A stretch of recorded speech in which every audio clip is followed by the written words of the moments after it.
喺呢度朝頭早咧，旁邊就係聖詹姆士公園啦，遠少少就係倫敦眼。咁好多人朝頭早嚟呢度晨運嘅，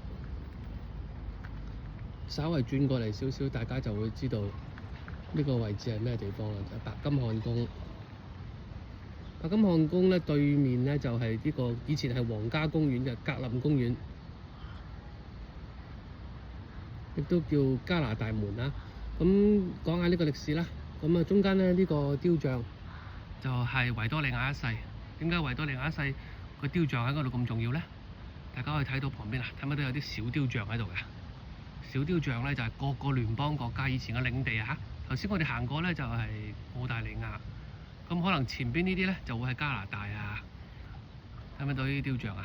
朝拜當年係一個帝國嚟㗎，係一個好強大嘅帝國，咁所以咧佢就整呢啲雕像咧就擺喺呢度，